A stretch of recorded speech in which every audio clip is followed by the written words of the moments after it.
Blog Talk Radio. Hi, and welcome to Mind Shifters Radio with the Forgiveness Doctor, Dr. Michael Ryce. We begin a new week. We went 5 days talking about codependence, and so today Michael's going to cover interdependence, and he's got it down to 12 steps, so we're looking forward to that.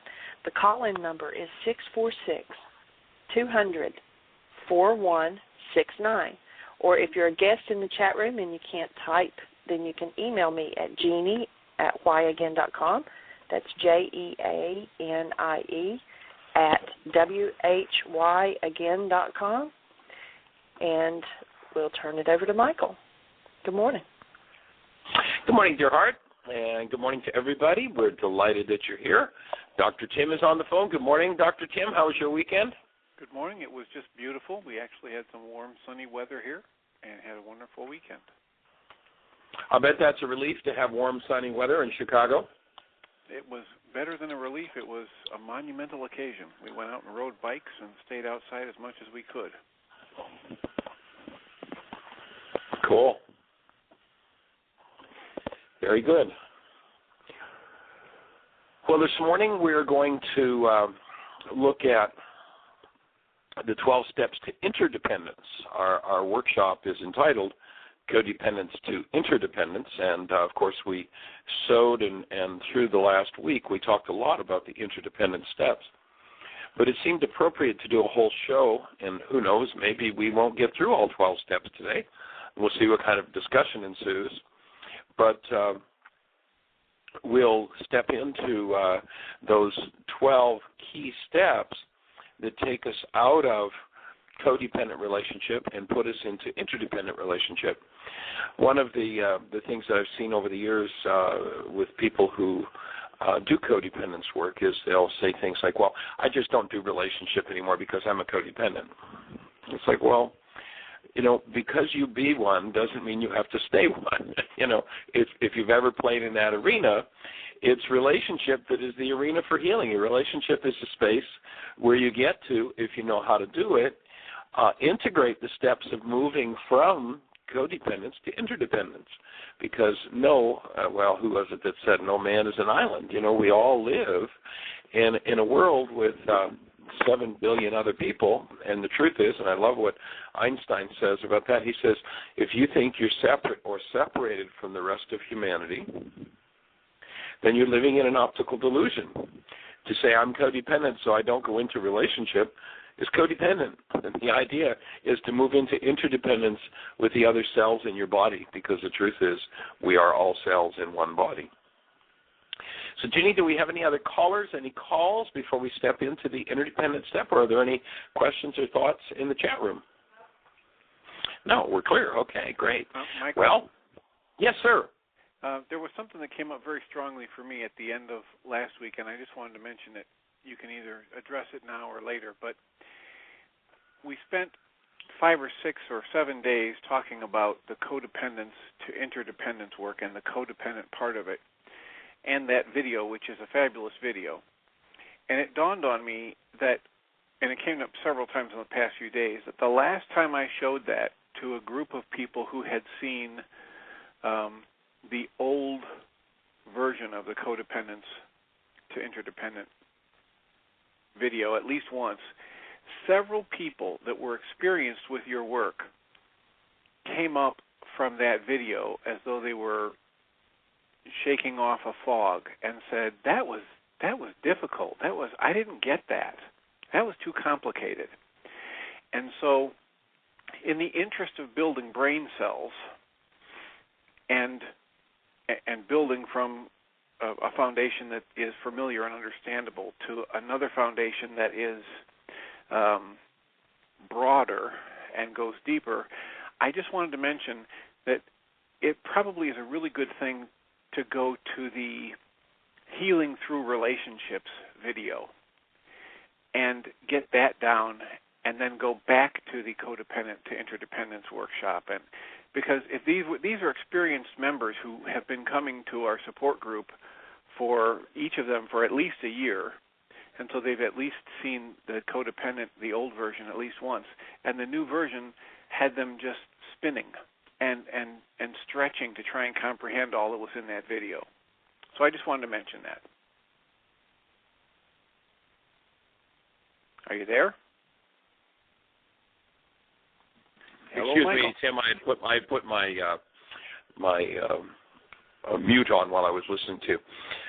Yeah, I think that's an awesome point to make. And, one of the games of the non-being mind is, we talked earlier, one of the pseudo-solutions was if I could just figure it out.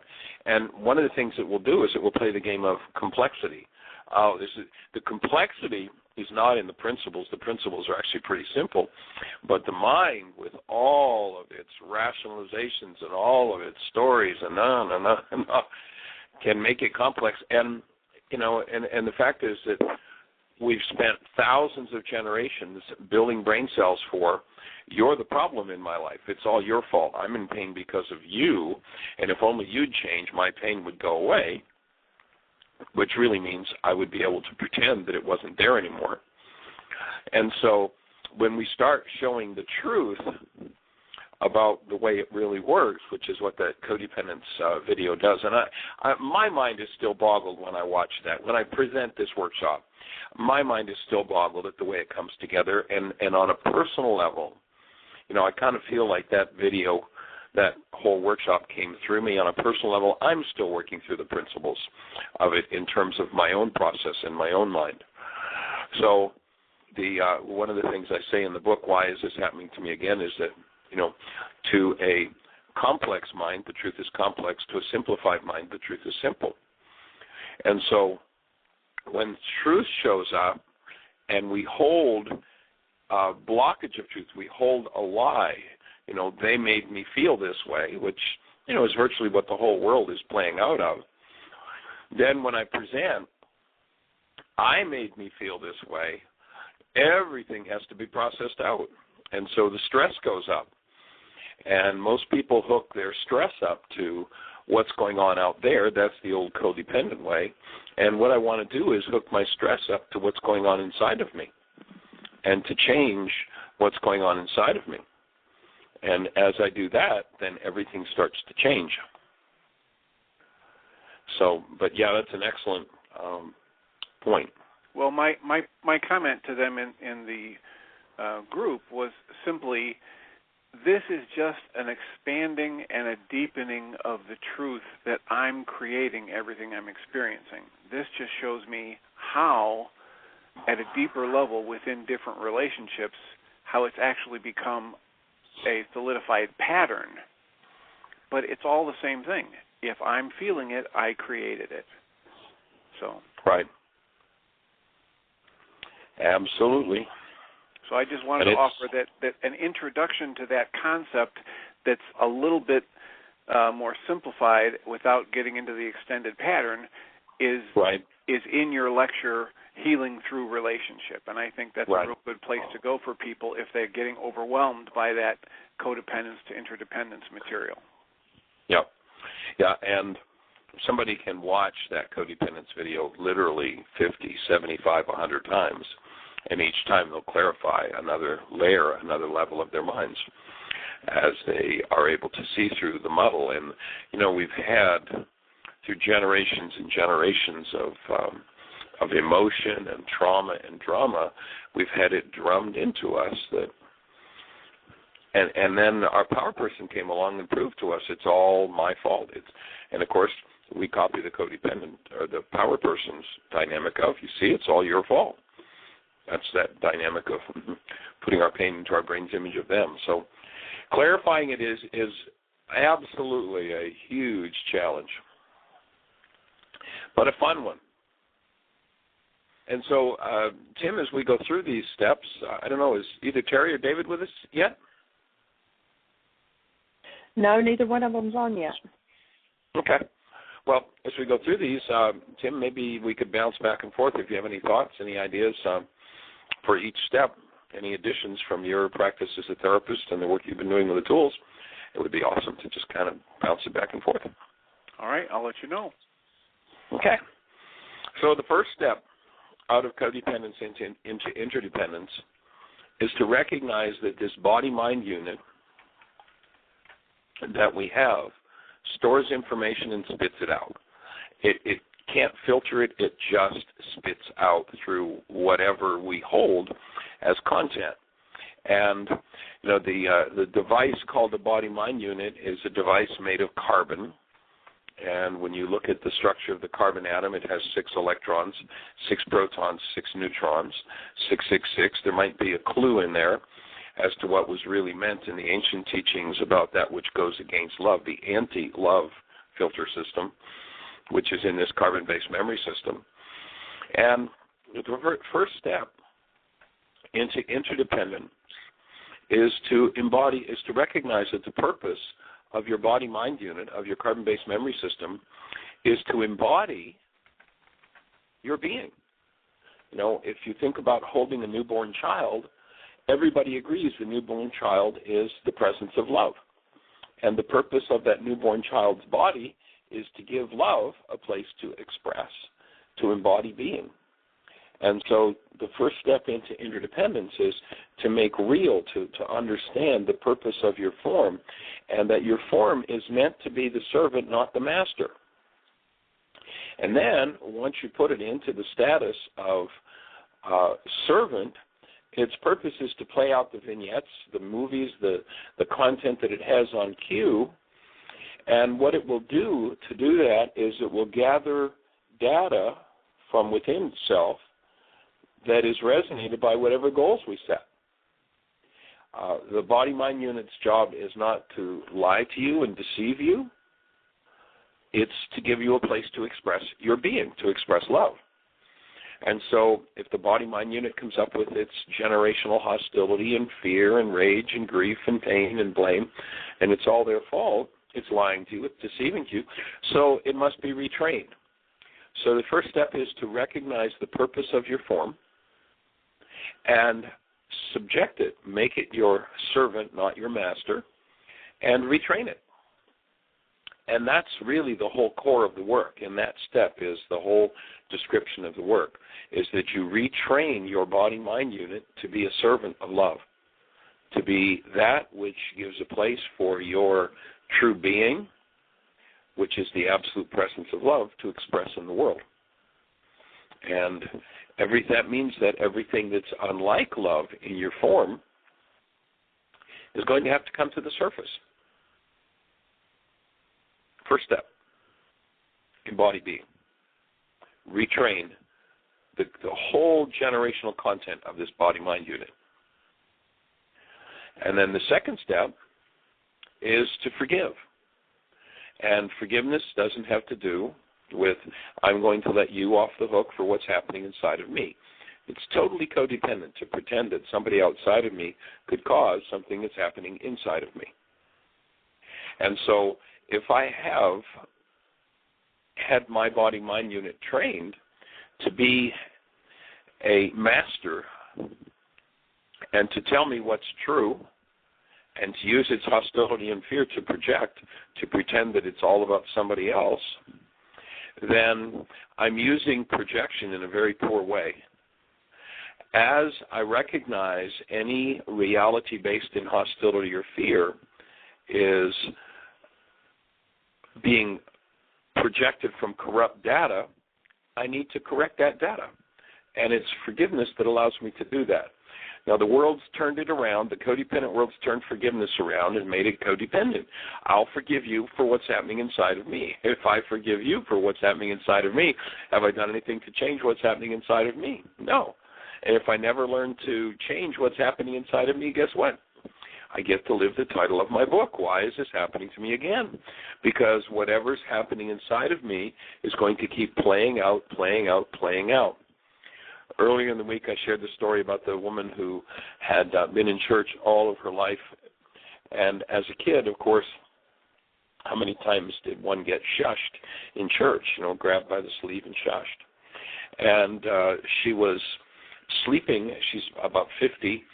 She's in bed with her husband, and it's early in the morning. He reaches his arm over and just brushes her wrist.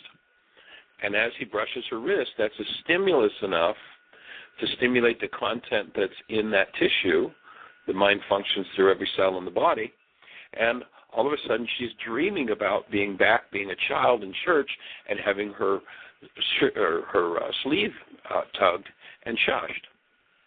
And that's what this body-mind unit does. Its job is to play out whatever movies it's got in there, to play out whatever vignettes. And if there's something that we've denied ownership of and dissociated from, then we project the content of our carbon-based memory system into our brain's image of others. Now, you can do one of two things from there. You can get lost in the projection, which means blame and all the stuff we talked about earlier in the week, or you can use projection wisely. You can go, here I'm blaming Joe or Harry or Bill or Mary for my rage, for my fear, or for my grief. I think what I'd rather do is own my grief. And now I've used projection wisely. And by forgiving, I've collapsed the projection. And my mind now becomes a screen that love can use, that can reflect my true being. When you forgive, instead of dealing with issues through projection, that is, I have an issue inside of me, somebody resonates the brain cells, I make a picture of them out of that, and so I indirectly see the content of my dissociated mind as I blame them, and I'm sure that they're the problem in my life. So I'm indirectly seeing it and feeling the pain of what I'm indirectly seeing. But because it's in the dissociated mind and I'm indirectly seeing it, I can't change it. I can't do anything about it. I'm stuck in pain and the power's in somebody else's hands. When you forgive, and if you're new to the show, if you haven't yet become involved in the forgiveness process that we use, if you go to www.whyagain.com, that's our website, on the right-hand side, you'll see a link that says download worksheets. Please click that link. Get the first two links that are under that. The first one is an explanation of how to forgive. The second one is the forgiveness workshop itself. The forgiveness worksheet itself. Download those two links, and then back on February 22nd in the archives, we walk through the worksheet. You can go back and pick that up out of the radio show archives on our website. We walked a young lady named Pamela through the whole forgiveness process. She volunteered, came into the studio, and worked with us on the forgiveness process. So I suggest that you get a hold of that worksheet, the instructions on it, and both the written instructions and the radio show that we did, February 22nd's archive. And then what happens is, as you forgive, you get to deal directly with the issue. And once you deal with it directly, you won't have to deal with it forever. Keep dealing with it indirectly, you will get to deal with it for the rest of your life. Deal directly, and you start to dismantle it. Now, that doesn't mean that you're only going to do it once, because what will tend to happen is you'll tend to revisit, especially the deeper issues, you'll tend to revisit on a kind of like a schedule. There'll be this rotating schedule. You'll come back to it again and again and again. But what you're doing there is that you're coming back not to the same level of the issue. So if you've got we've talked about the vitality meter and the process of healing and the symptoms of healing. And so if I'm at a level 5 vitality and I have a level 7 toxin that's a relationship issue, I can say, I want to deal with that level 7 toxin, but I can't. My body-mind unit will lock it in. I will be able to deal with it at a level 5. I can go to the depth of a level 5 with that, but the level 6 and level 7 trauma around that issue is going to remain. Once I build to a level 6, for example, vitality, then around that issue, I'll be able to go to a level 6 depth on that issue. And then when I finally get to a 7.5, I'll be able to go to a level 7 on that. So I'm going to come back to it again. And one of the ways that you can tell that you're making progress, because the non-being mind will always pretend that you're back in the same boat. See, you're dealing with this issue again. Nothing's changed. You see, it's just the same old thing. You're never going to get through with this. Let's just go back to the old way of doing things. And if you stop at that moment and you recognize, well, gee, maybe this was an issue I started to deal with 5 years ago. And if I go back to 5 years ago when that issue came up, I was a raging, screaming, crying maniac. I couldn't say a sane word. I couldn't think of the same thought. I was just in terror and trauma and pain and tears. And that was just at a level 5 vitality. Here I am now, 5 years later around that issue, and bang, I'm at a level 7 vitality. That issue comes up in my face. And, where 5 years ago on a scale of 1 to 10, I was at a level 200 in terms of trauma. Here I am today dealing with that issue, and, I'm at a level 5 trauma. And, it's like it's there. I can talk about it sanely. I can look at it and not go absolutely bonkers berserk. And so I've peeled some of the power of that out, and I'm working through it as I'm developing strength, and I'm actually 5 years later going to a much deeper level of that issue and processing through it, but I'm not getting lost in the trauma of it. So the non-being mind says, look, you're back in the same place. Trauma is trauma is trauma. When you step back and observe yourself and you recognize on a scale of 1 to 10, you were at a level 200 5 years ago, and today you're at a level 5 with that issue, it's like, oh, okay, so here it is. I've got another layer to deal with. And so to be able to observe yourself and to keep stepping back from your mind as you revisit an issue at a new level of vitality, therefore at a new depth, and clear it out. And if you have any questions or comments, anything to share about your process, please give us a call. The call-in number is 646-200-4169. Jeannie, do we have any questions in the chat room or anybody calling to ask a question? No, not yet. Okay. So Michael, David's on the line now, though. On number 2? Yes, sir. Are you still on number 2? Yes, sir. Step 2 is forgiveness. Okay. The only thought I had was that there's another book that I love reading, and it has a line in it that relates to your work. It says that reactivity of any kind indicates the need for forgiveness, this dismantling process you're talking about. If I have a negative reaction of any kind, it means I have that negative energy in me that I need to dismantle or forgive. Right, yeah, and you look at that word react. How did you redo an act done on a previous occasion? Yep. And so waking up from those reactions and forgiving. Yeah, cool point. Did you say David's there? Jeannie? David is here. Oh, well, good day, David. How are you? I'm doing fabulous. I beg your pardon for being a little late. I came in about 1:15 my time. I was doing some breath work with Terry, and cool. It's right. Yeah, it's right in alignment with what you were talking about a little bit earlier about the vitality meter and what it is that's there to process through. And Terry's been doing his work diligently for quite a while, and he was just at a space that he came and asked me to do some breath work with him, and so cool. Fabulous. He's in the process right now of releasing, kind of like just what Tim was saying about anything that resonates something in us that needs to be dealt with. And this is just another one of those tools that you've created and offer for people as doing the still point breathing.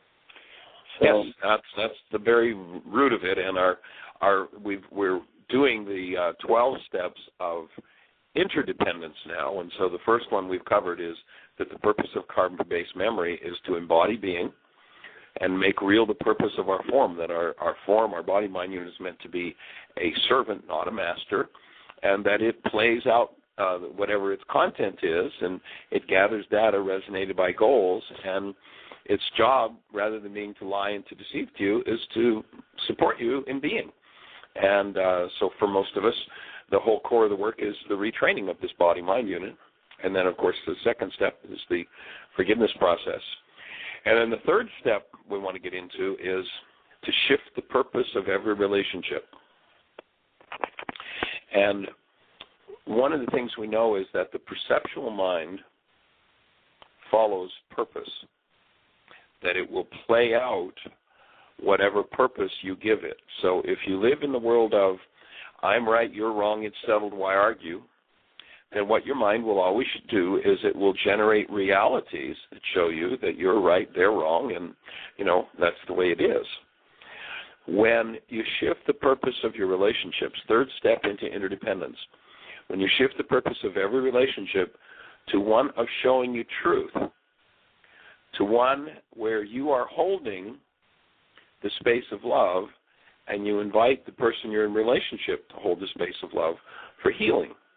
So the third step into interdependence is to begin to see that your relationships come to you through a lawful process, an energetic process called resonance, and that resonance is that which sets up the firing of brain cells and the content that's in the mind, the vignettes, the movies that get played out.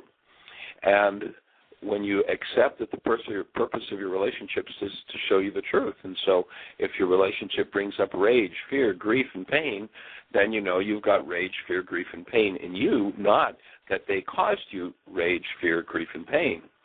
And so as you begin to set your relationships up to support you in healing, it becomes one where it's safe to go into a relationship and acknowledge, hey, I'm coming to this relationship, and instead of hiding my bag of garbage, I'm going to acknowledge I have a bag of garbage.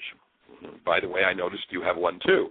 And so let's make it safe for us to have our bags of garbage, and instead of blaming each other for it when they come up, how about if we make the purpose of this relationship that we each tell the truth about our garbage, we speak responsibly, and walk through that garbage. And as we walk through, we create interdependent relationship. We create the space of support for the healing of the dynamics of codependence. So that's the third step. And what I hear you saying, David, is that Terry's in a healing process, and here you are holding the space and support, breathing him to work through the next layer of what's coming up for him. So that's right in line with this particular step. Yes, and Michael, you and I have talked about this on several occasions, that certainly the forgiveness worksheet is key to all of the work. And if there were one thing that I knew that I could only use, and which can be used at any time, is the breath. That to me that is just the absolute key to all of it. Is when I'm breathing, and I'm we teach that here at the intensive of how to use the breath for undoing and releasing a lot. I mean, just bags and bags and bags and bags and bags of garbage. It's through the breath work. So we'll be doing that this summer. The still point process certainly is a key, and thank you for reminding us about summer season. Yes, actually we've got a few things going on that would probably be good to go ahead and talk about, and that is one that we do have a 2-day codependence, 2-day residential intensive happening in Tacoma Hot Springs, about an hour and a half west of Las Vegas, where we are right now. And we'll be doing that May 21st and 22nd. And our focus there is going to be, why is this happening to me again, the forgiveness process. Empowered to Heal, where we'll be looking at the Aramaic Beatitudes. And we'll also be covering communication. Did you hear what I think I said? Which is the process for doing responsibility communication. So we'll be doing that along with Mind Shifters and Still Point Breathing as part of that 2-day weekend.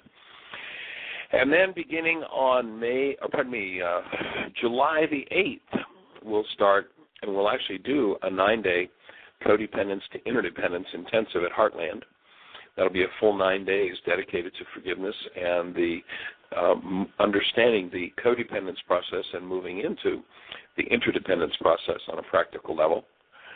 So if you are interested in stepping into a new level of your work, we'll be beginning a 65-day intensive on July the 8th. The 65 days made of 6 different modules, and the different modules relate to different aspects of the work. So there'll be some people who'll be there, for instance, maybe for a 9-day codependence to interdependence module, a 9-day WISE is happening to me again, a 9-day teacher training, a 16-day laws of living, a 10-day course in miracles, a 9-day intuitive development. They're the different modules that will be happening. So if you're ready to take your work to the next level, jump on the website, take a look at the schedule for this summer, and make a plan to come and be at Heartland. So the fourth step, let's head to the fourth step of interdependence, moving from codependence to interdependence. And that is that if you have any unconscious dynamics that you refuse to come into conscious relationship with, they will run your life. If your unowned or your unconscious thought is the light for you, that is, if that's what you utilize to guide your life, then your darkness will become your downfall. And you've got to rise above your past if there's any form of hostility or fear in it. When you rise above your past, then no longer is that hostility or fear the light you follow, the guide you follow. And as you correct the inclination to follow the guidance of your own unconscious or hidden thought, your own dissociated mind, then you begin a new way of relating in relationships. You no longer follow the guidance of the unconscious.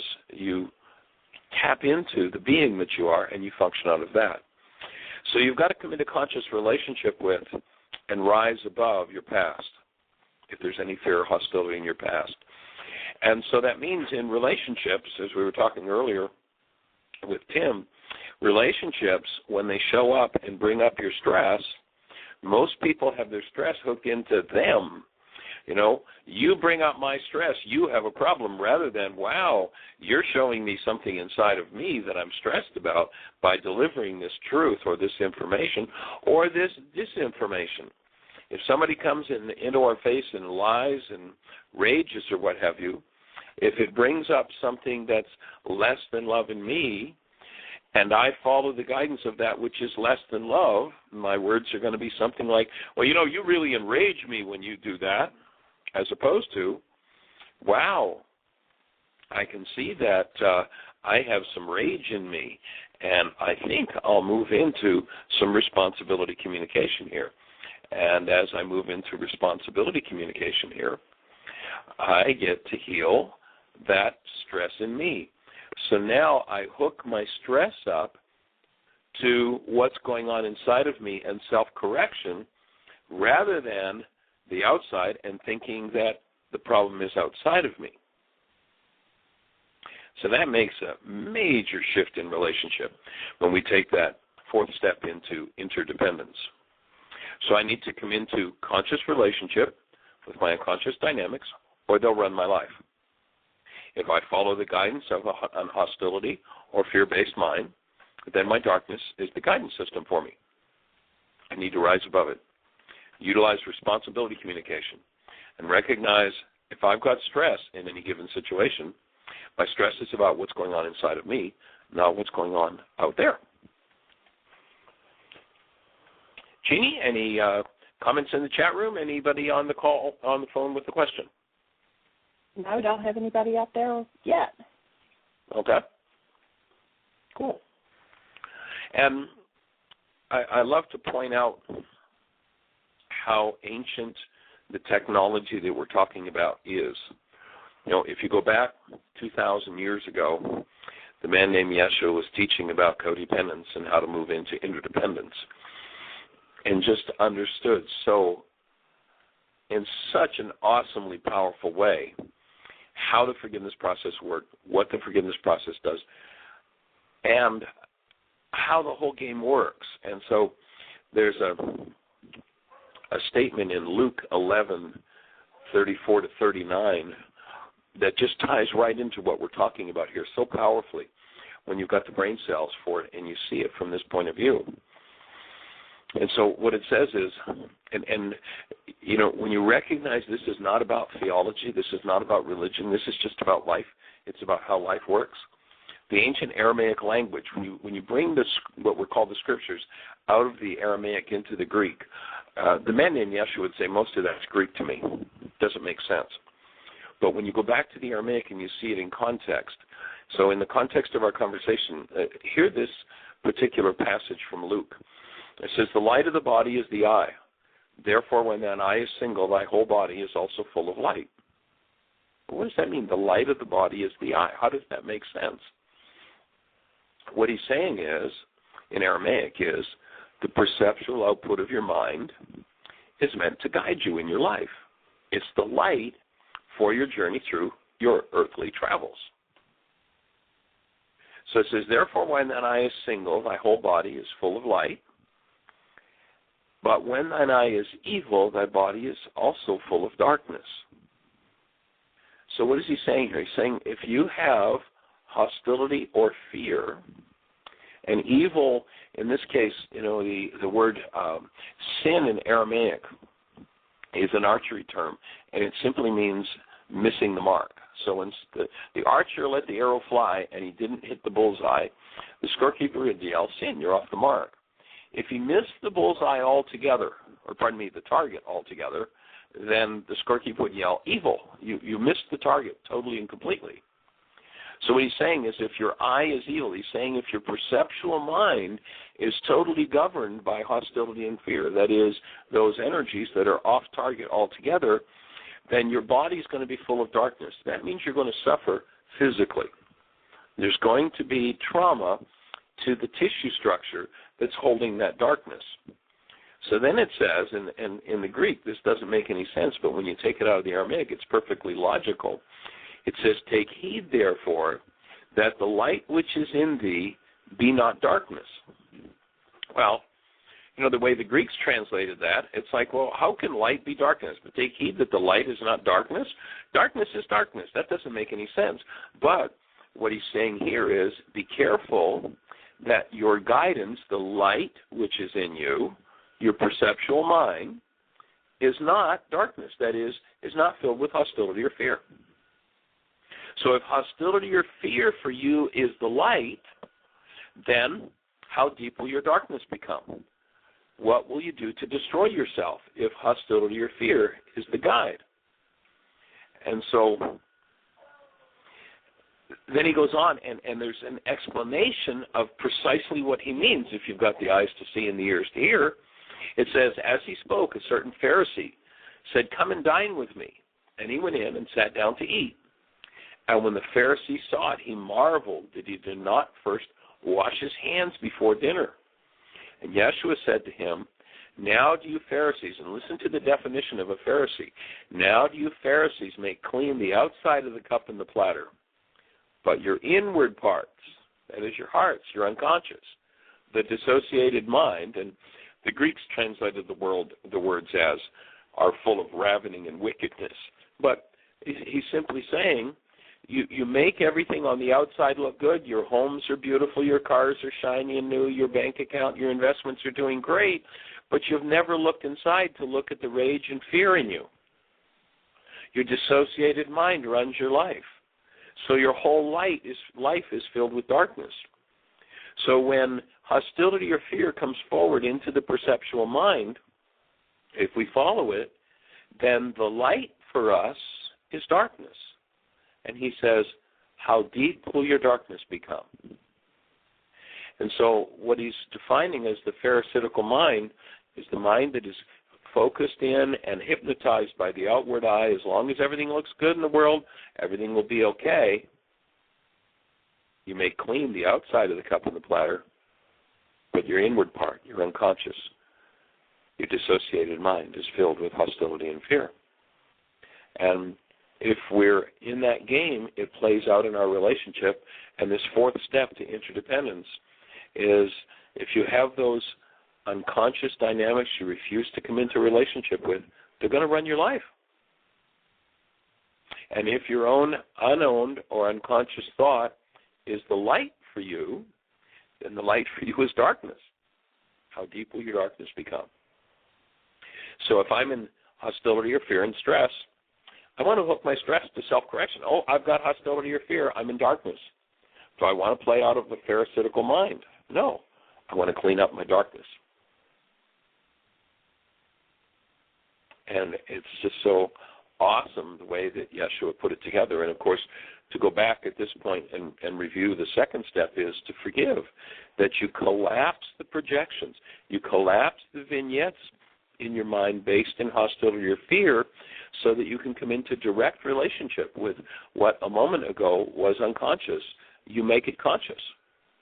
You know, I love how Carl Jung said it. He says, we do not become enlightened by imagining images of light. We become enlightened by bringing our darkness to the light. And I suspect that one probably fits fairly well for you, Tim, being a psychologist and working with people the way that you do. Yeah, it absolutely it resonates deeply, and it ties in with something you talk about in one of your talks, and that is premature positive thinking. Oh, yeah. There are so many people that want to choose a positive affirmation and think only happy thoughts and just walk around holding a holy book and thinking that everything is going to be better, and they're not willing to look at the deeper hidden and projected parts of their mind which have all of these negative ego constructs in them. And they have to be dismantled. Yeah, they have to be faced. Let's put a layer of icing on the cesspool. Then everything will be okay. Yeah, and so I've used that quite a bit over the years since I heard you say it, the concept of the premature positive thinking. And for some people, that's very difficult to do because a lot of people have been trained in the idea that if I just focus on positives and repeat positives, everything will get better.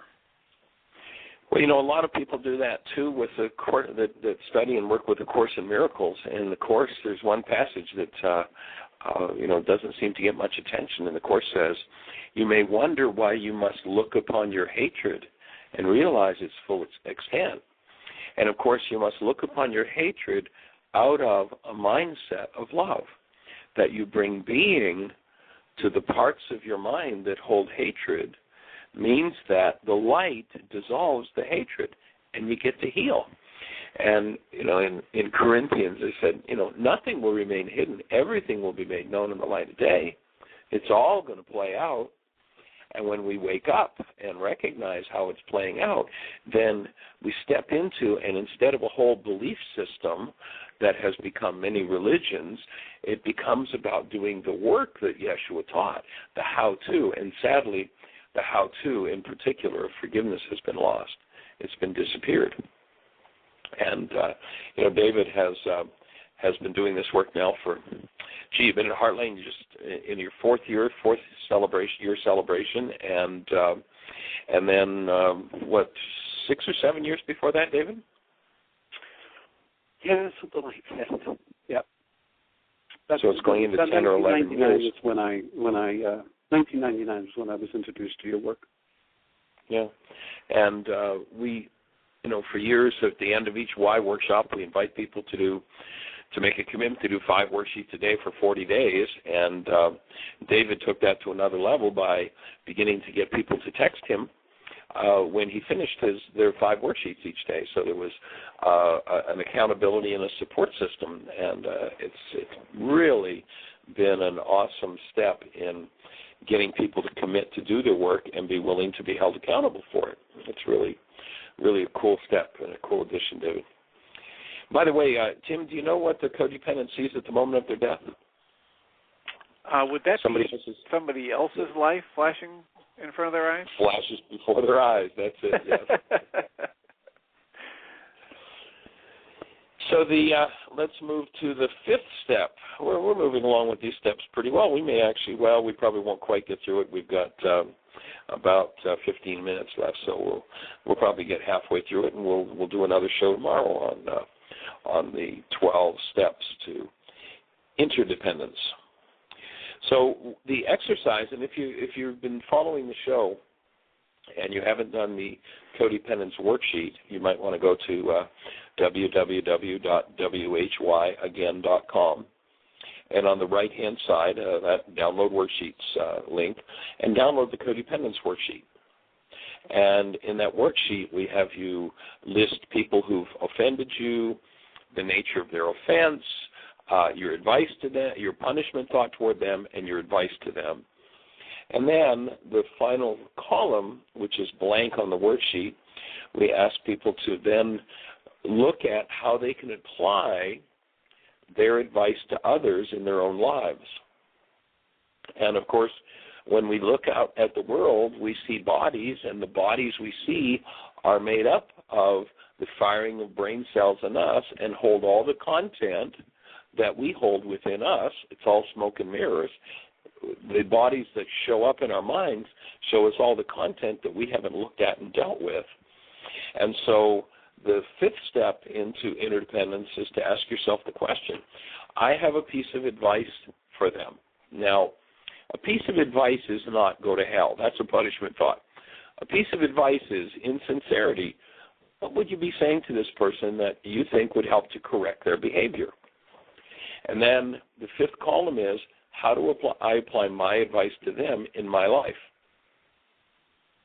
So each time you've got a piece of advice to offer to someone else, what has happened is, in the codependent state, we hallucinate a whole world to get the message that we're in denial of close enough to hear that it's in us and it's about us. And so when you start to apply your advice to others in your own life, what we offer is that you then become an expert at giving advice, because you're hallucinating this world of bodies that seem to be outside of you so that you get to see what you need to do, and it gets closer and closer. You know, as life kicks you deeper and deeper in the limitation, the message gets closer and closer to home until there it is, so clear before your eyes that you're really giving yourself that advice. And so this fifth step is, how am I going to apply my advice to them in my life? And the ability to receive that message is really a constitutional growth. It doesn't happen overnight. You don't just one day say, oh, okay, there, now I've got it. But it comes in stages. It's a, I like to use an example of how that looks. And, imagine that we have a car parked on the top of a hill, and the wheels aren't set properly, it's not properly put in park, and the brake isn't on. And we have a newborn baby in a baby carriage. And the car, breaks loose, rolls down the hill, crashes at the bottom of the hill, and does severe damage. Cancel the thought. The newborn baby is totally, completely oblivious to what's just happened, has no idea about cars and crashes and damage or anything else. There may be a startled response to the crash, but otherwise, no awareness.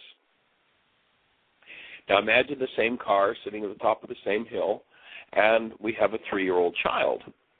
The 3-year-old watches the car start to roll down the hill, isn't quite sure what's going on, but knows that mommy or daddy should be behind the wheel of the car. There's something not right here. They have no idea as to what to do about it. There's nothing they can do about it, but they know something's out of place.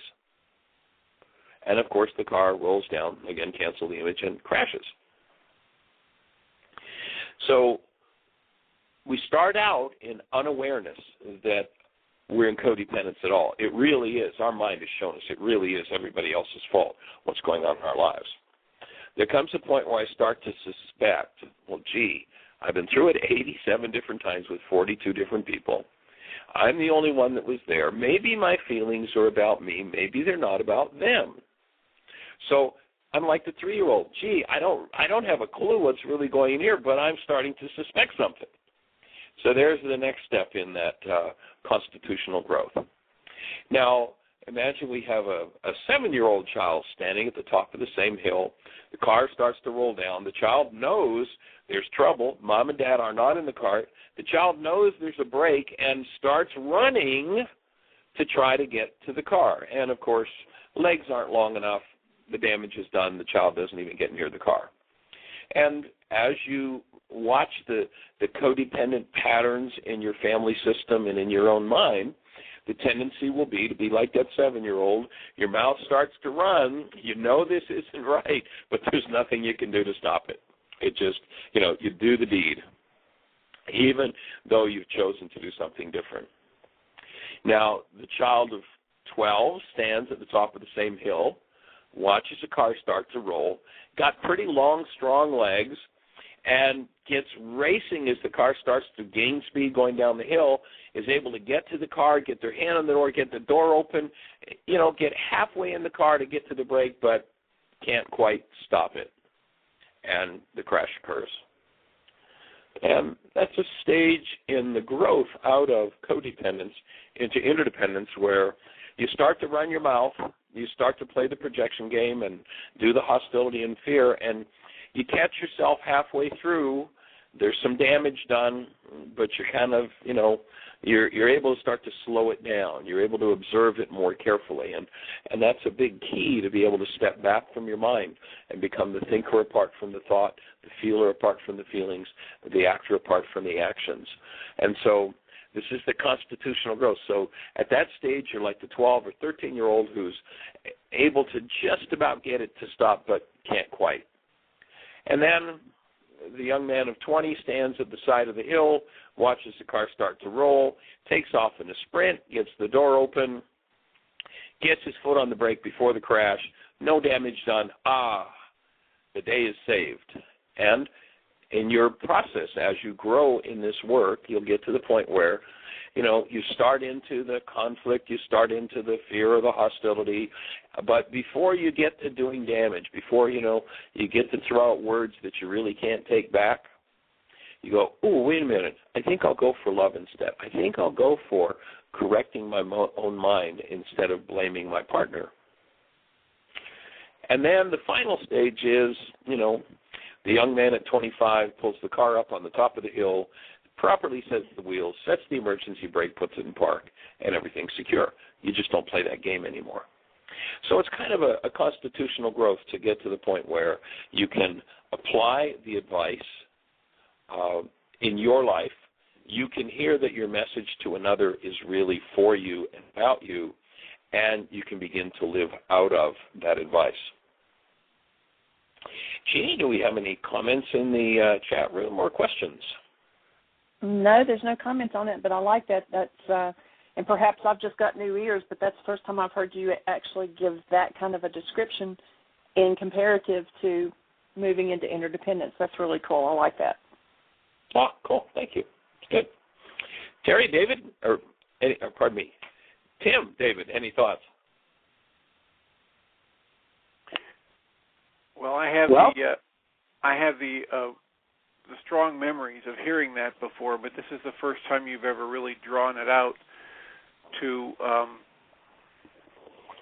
seeing and then correcting myself as I fall into the interdependent pattern, and then moving to the point where I literally set up things in my life so that I don't even begin to fall into the pattern. So it was very, very good for me.